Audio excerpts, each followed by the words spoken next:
Welcome to ओजांग academy. स्वागत है आप सबका ओजांग अकेडमी में। और मेरा नाम है सुहेल तुर्की। और ओजांग अकेडमी में हिस्ट्री एज ए जीएस और हिस्ट्री एज ए ऑप्शनल पढ़ा रहा हूँ। अब सब लोगों को जानकारी होगी कि हमने एनसीईआरटी आंदोलन का एक नया कोर्स शुरू किया है, जहाँ पे मैं आप लोगों को क्लास 6 एनसीईआरटी से लेके क्लास 12 तक सारी एनसीईआरटी पढ़ा रहा हूँ।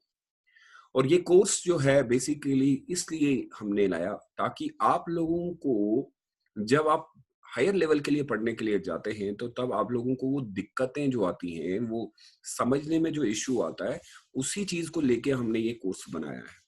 बहुत बार हम लोग एनसीईआरटी सब जानते हैं कि बहुत इंपॉर्टेंट है, और यूपीएससी की प्रिपरेशन करने के लिए, स्टार्ट करने के लिए हम लोगों को एनसीईआरटी पढ़नी पड़ती है। बट इंपॉर्टेंट चीज है कि एनसीईआरटी को किस तरीके से पढ़ा जाए।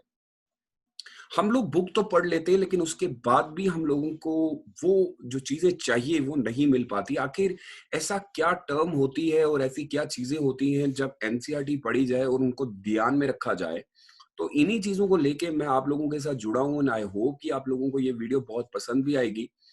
बिफोर स्टार्ट करने से पहले, यदि अगर आप मेरे इस कोर्स में जुड़ना चाहते हैं, जो कि हमने सिर्फ 1000 रुपीज में रखा है और मात्र 100 स्टूडेंट के लिए है, तो प्लीज आप ज्वाइन कर सकते हैं। दिए गए नंबर्स पे आप कॉल भी कर लें।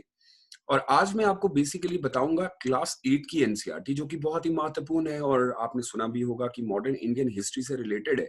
और हम स्पेक्ट्रम की बुक पढ़ लें या फिर आप लोग बिपिन चंद्रा की बुक पढ़ते हैं, तो लेकिन काफी बार ऐसा होता है कि बच्चे को काफी सारी चीजें जो रिलेट की गई होती हैं, वो कहीं ना कहीं एनसीईआरटी से ली गई होती है। यदि अगर हम पीछे का 2013, 2014, 15 की बात करें, तो यूपीएससी डायरेक्टली कहीं ना कहीं सवाल जो है वो एनसीईआरटी से पूछता है। वो मेंस की बात भी कर लें, अगर आप प्री की बात भी कर लें। तो चलिए शुरू करते हैं इस वीडियो को, और मैं जहां पे आप लोगों को बताऊंगा कि क्या क्या आपको ध्यान में रखना है और किस तरीके से। अभी देखिएगा कि मैं बात कर रहा हूँ क्लास 8 एनसीईआरटी की, जो कि मॉडर्न इंडियन हिस्ट्री से रिलेटेड है। और मॉडर्न इंडियन हिस्ट्री से रिलेटेड का मतलब ये बनता है कि आपका सबसे ज्यादा पार्ट जो आता है एग्जाम में, जो पूछा जाता है और वेटेज जिसकी सबसे ज्यादा है, वो मॉडर्न इंडियन हिस्ट्री है। इस बार 2020 का प्री का जो एग्जाम रहा, उसमें भी हमने दो चीजें देखी। एक तो प्राचीन इतिहास यानी कि एंशिएंट हिस्ट्री, और उसके बाद मॉडर्न इंडियन हिस्ट्री से सवाल पूछे गए। अब ऐसा कुछ भी नहीं था कि इतना टफ लेवल था कि आप लोग वो सवाल नहीं कर पाते, लेकिन अगर आपने एनसीईआरटी की बेसिक चीजें जानी होती तो फैक्ट बेसिक था। टर्म्स के ऊपर बहुत सारे सवाल किए गए थे, वो निकाले जा सकते थे। अब क्लास 8 एनसीईआरटी जो है वो बहुत ही इंपॉर्टेंट है, और मैं काफी बार अपने बच्चों को कह चुका हूं कि आधुनिक भारत पढ़ने के लिए या मॉडर्न इंडियन हिस्ट्री को पढ़ने के लिए आपको एक बार इस बुक को पढ़ना पड़ेगा। अब एक बार रीडिंग करना, एक बार नोट्स बनाना, ये भी एक इश्यू हो जाता है। काफी सारे बच्चे ये कहते हैं कि सर पढ़ें कैसे, नोट बनाने हैं, क्या बनने। तो मैं सबसे पहले ये कहता हूँ कि ये इनके नोट्स नहीं बनाते। हम यहाँ से सिर्फ टर्म लेते हैं और उसको हम बिटवीन द लाइन कहते हैं, बीटीएल, बिटवीन द लाइन पढ़ना पड़ता है।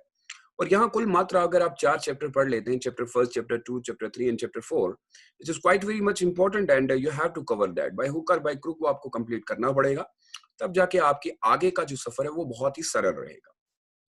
आज मैं आपको थोड़ा सा बताऊंगा कि हमें जब भी एनसीईआरटी पढ़नी पड़े, तो हमें एनसीईआरटी माइंड मैप के थ्रू पढ़नी पड़े। और जो कोर्स में स्टार्ट कर रहा हूं, उसमें मैं कोशिश करूंगा एक तो मैप यूज करें आप, और प्लस आपका माइंड मैप बहुत ज्यादा तेज हो जाए।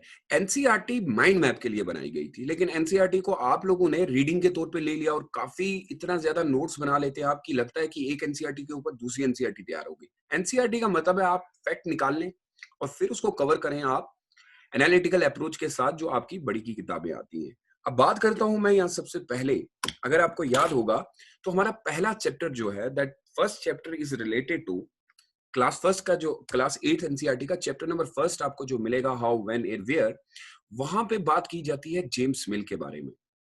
आप सबसे निवेदन है कि एक बार इसको पढ़ लें। अगर आप जानेंगे तो आपको भी पता चलेगा कि यूपीएससी ने काफी बार जेम्स मिल के ऊपर प्रश्न बनाए हैं, और इन प्रश्नों के ऊपर वो सवाल करते हैं कि क्या जेम्स मिल ने जो बात की थी कि भारत को अगर सिविलाइज्ड बनना है और भारत को आगे जाना है, तो क्या उनको अंग्रेजों के तौर तरीके अपनाने पड़ेंगे। यानी कि सभ्यता की बात की गई है, कल्चर की बात की गई है। और कल्चर में अगर आप देखेंगे, culture is a way of life, जो ईबी टेलर कहते हैं। और वो ये कहते हैं कि भारत में जब मैं आया, 1813 की जब बात होती है, तो कहते हैं कि यहाँ पे सब कुछ बिखरा हुआ था, और मैंने पूरे इतिहास को पढ़ा, तो पूरा इतिहास जो है वो धार्मिक इतिहास था। जिसमें उन्होंने एंशिएंट, मेडिवल और मॉडर्न की बात की। और फिर वो कहते हैं कि यदि अगर भारत को आगे बढ़ना है तो उनको सिविलाइजेशन का कंसेप्ट जो लेना पड़ेगा वो अंग्रेजों से लेना पड़ेगा। तो इसके ऊपर भी बात करेंगे। वैसे हमारे यहाँ पे तो सिविलाइजेशन पहले भी आ चुकी थी। तो ये सारी चीजें आपको 8th क्लास की एनसीईआरटी से पता चलेंगी। आज मैं आपके साथ डील कर रहा हूं कि आखिर हमें क्या-क्या पढ़ना पड़ेगा। इस पूरी वीडियो में मैं पूरा तो चैप्टर आपको नहीं पढ़ा पाऊंगा, लेकिन आपको बताऊंगा पढ़ने का ढंग क्या होता है।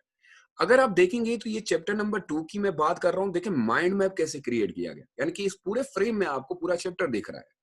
ये होता है नोट बनाने का ढंग और ये होता है सही तरीका पढ़ने का यूपीएससी में। अगर यही चैप्टर अगर आप पढ़ेंगे तो कम से कम 20-25 पेज तो आप बना ही लेंगे नोट्स के।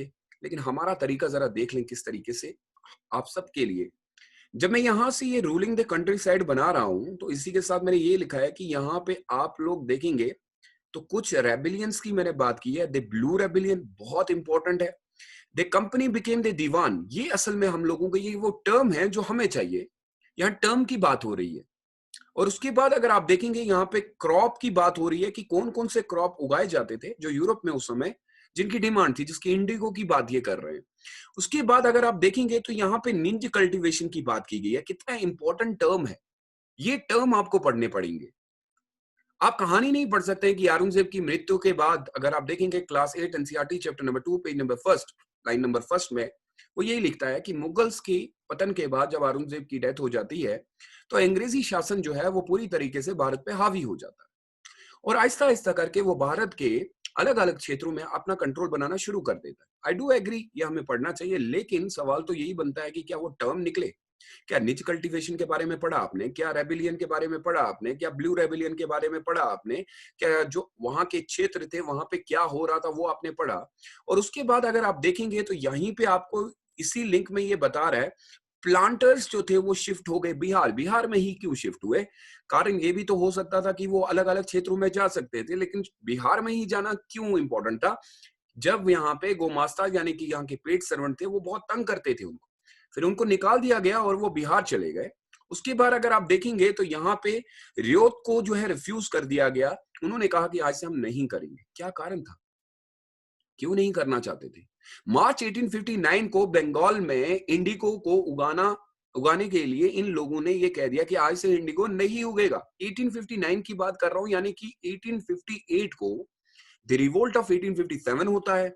1858 को गवर्नमेंट ऑफ इंडिया एक्ट पास करती है। 1859 को ये फिर से बोल देंगे हम लोग रिफ्यूज कर रहे हैं।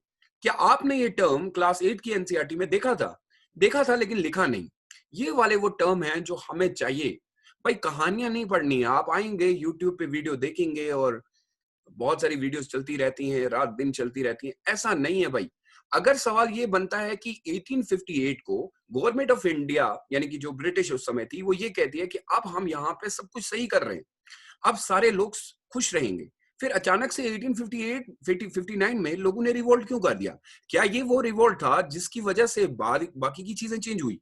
क्या ये वही रिवोल्ट था जैसे 1857 वाला था? किन किन क्षेत्रों ने इसमें पार्टिसिपेट किया? क्या खाली ये पीजेंट का रिवोल्ट था? इसमें कोई खास चीज हुई थी? क्या नहीं हुआ? तो इन सारी चीजों को एनसीईआरटी बहुत अच्छे से इलॉबरेट करती है और यही चीजें आपको हायर लेवल पे देखने को मिलेंगी। अगर आपको याद होगा तो इसी चीज में आपको ये ब्लू रेबिलियन के थ्रू मिलता है कि यहाँ पे इनके लिए कोई प्रॉफिट था ही नहीं। इंडिगो कमीशन पहली बार सेटअप कर दी गई। क्या आप जानते हैं कि इंडिगो कमीशन वो सेटअप अंडर, यहां से सवाल पूछते हैं, under the chairmanship of dash. किसके अंडर ये की गई? क्या ये सवाल आपने class 8 NCERT chapter number 1 page number 3 पे देखा? नहीं देखा। तभी मैं आप लोगों को कहता हूं पढ़ने का ढंग और पढ़ने का तरीका ये होता है। एनसीईआरटी आप एक वो जो कहते हैं कि एक समुंदर है, लेकिन पढ़ने का ढंग अगर आपको पता। उसके बाद आप सब जानते हैं कि इन्होंने आहिस्ता आहिस्ता भारत के ऊपर जो कल्टीवेशन के टाइप्स शुरू कर दिए और शुरुआती दौर में ये रेवेन्यू सिस्टम जरा आप देखें तो यहाँ पे देखिए ये कहते हैं कि हम लोग अब इंप्रूव करेंगे एग्रीकल्चर को। इसके लिए इन्होंने इंट्रोड्यूस कर दिया परमानेंट सेटलमेंट 1793। कौन था उस समय यहाँ का गवर्नर जब ये permanent settlement of Bengal start किया गया? क्या आप जानते हैं कि यहाँ के राजा जो बड़े बड़े होते थे उनको जमींदारों का खिताब दे दिया गया? क्यों जमींदार बनाए गए? अगर आप देखेंगे तो बहुत सारे जिम्मेदार जो है उन्होंने बहुत सारे, वैसे उन्होंने अपना सब ऑक्शन कर दिया, फेल हो गए, रेवेन्यू पास नहीं कर पाए और interested in improving the land, land में लगाना पैसा शुरू कर दिया, बाकी पैसा लैंड में नहीं लगाते थे, खुद खा जाते थे। कंपनी ऑफिशियल ने फिर से इस सिस्टम को चेंज करने की सोची। क्या आप हॉल्ट मैकेंजी के बारे में जानते हैं? इन 1880 1822 में ये बंदा कुछ नई चीज लेके आता है। उसके बाद रियोथवारी सिस्टम को इनिशिएट किया गया initiated by the Alexander read. क्या आप अलेक्जेंडर रीड के बारे में जानते हैं? अलेक्जेंडर रीड ने सबसे पहले ये कहां पे शुरू किया? अलेक्जेंडर रीड के साथ उनके साथ एक और भी थे जिसको हम मनरो कहते हैं। क्या उनके बारे में आप जानते हैं?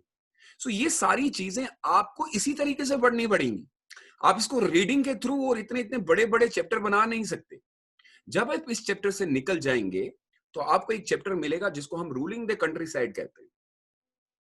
इस रूलिंग द कंट्री साइड में भी रेबिलियन होते हैं। अगर आप रेबिलियन की बात करेंगे, रूलिंग द यहाँ पे आपको जब देखते हैं तो आपको पता चलता है कि बहुत सारे लोग जो है वो अपने अपने हिस्से के सामान ले लेते हैं और कहते हैं कि बस हम लोग चलते हैं। यहाँ जरा देखेंगे तो यहाँ पे हमें पता चलता है कि ट्राइबल्स जो थे, यहाँ के ट्राइबल्स, खासकर ट्राइबल की जब मैं बात करता हूँ, ट्राइबल्स जो लोग थे उस समय बिरसा मुंडा, इस साल यूपीएससी प्री में बिरसा मुंडा के ऊपर सवाल आया। सवाल भी बड़ा सिंपल सा था कि किस एरिया में हुआ।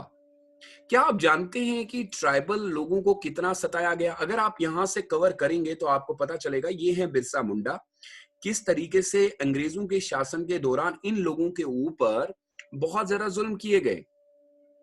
कैसे, how did the company rule affected the tribal, tribal के ऊपर किस तरीके से इफेक्ट हुआ। उसके बाद इनकी प्रॉब्लम जो the problem with the trade, trade के साथ क्या प्रॉब्लम हो गई। ये लोगों को बाद में वहां से जंगल से निकाल के ये सर्च कर रहे थे कि कहीं पे जॉब मिल जाए। 19 और 20 सेंचुरी में अगर आप देखेंगे तो ट्राइबल्स का रेबिलियन बहुत बढ़ चुका था भारत में। दे वर अगेंस्ट, जो उन्होंने रिस्ट्रिक्शन इंपोज कर दी थी फॉरेस्ट के ऊपर। ट्राइबल्स को फोर्स किया जा रहा था कि आप कहीं और चले जाएं। ज्यादातर आपको प्लांटेशन अगर आपको देखने को मिलेगी तो ये आसाम में, जैसे कोल प्लांटर्स एंड झारखंड में, इन लोगों के ऊपर सबसे ज्यादा जुल्म किया गया। और इन्हीं दौरान काफी छोटे मोटे रेबिलियन होते रहे। ये सारी चीजें आपको पता चलती हैं जब आप एनसीईआरटी की बेसिक चीजें पढ़ते हैं। अब यहां पे बात कर लें रूलिंग द कंट्री साइड, किस तरीके से वो दीवान बनते हैं, या फिर आपका ट्रेड टू टेरिटरी की बात कर लें, तो आपको यही पता चलता है कि भाई हम लोगों को, ये तो मैंने ग्लिप्स एक बता दिया आप लोगों को, किस तरीके से आपको कंट्रोल करना है। आप लोगों को फिर से मैं बता देता हूँ। यहाँ पे कहानी इस तरीके से चलती है कि ब्रिटिश लोग, जब चैप्टर नंबर 2 आप पढ़ेंगे ट्रेड टू टेरिटरी, फिर रूलिंग द कंट्री साइड, जिसमें आपको बहुत सारी चीजें जानने को मिलेंगी कि आखिर किस तरीके से इन्होंने शुरुआत की। इसी तरीके से मैं आप लोगों को माइंड मैप के थ्रू एक पेज में पूरा हिस्ट्री कंप्लीट करवा सकता हूं। And I hope you will enjoy. Yes of course. So do join and I hope कि आप लोग दिए गए नंबर्स पे कॉल करेंगे। ये तो छोटी सी चीज थी आप लोगों को कि पढ़ने का ढंग कैसे होता है। ये पूरा कोर्स 22 आवर्स में कंप्लीट किया जाएगा, जिसके बाद आपको हिस्ट्री में कोई भी दिक्कत नहीं होगी। उम्मीद करता हूँ ये वीडियो आपको बहुत पसंद आए एंड इसी तरीके से एक और वीडियो आपके लिए लेके आऊंगा। आपका बहुत बहुत धन्यवाद। Please play any time learning app पे जाके any time learning app download कर ले और बाकी की जितनी भी वीडियोस हैं वहां पे आपको मिल जाएंगी। उजांग आइस अकेडमी का आप टेलीग्राम ग्रुप भी ज्वाइन कर सकते हैं। और मुझे ये लगता है कि अगर आप इस कोर्स में ज्वाइन करेंगे तो काफी सारी चीजें पता चलेंगी। आंसर राइटिंग भी मैं करवा रहा हूँ, यानी आपको एक ग्रुप मिलेगा, उस ग्रुप में आप ऐड हो सकते हैं जहां पे आप अपनी आंसर राइटिंग सेंड कर सकते हैं माइंड मैप के ऊपर, ज्यादातर map and mind map. Take good care of yourself, stay safe and stay blessed. अपना बहुत ज्यादा ख्याल रखिएगा। घर में बैठ के भी आप तैयारी कर सकते हैं। और यूपीएससी को क्वालिफाई करने के लिए डेडिकेशन, पैशन की जरूरत है। उम्मीद करता हूं जो भी ये वीडियो देख रहे हैं वो एक बार जरूर लिबासना का दौरा जरूर करेंगे और जरूर आईएएस ऑफिसर बनेंगे। मुझे दुआओं में याद रखिएगा। Bye bye.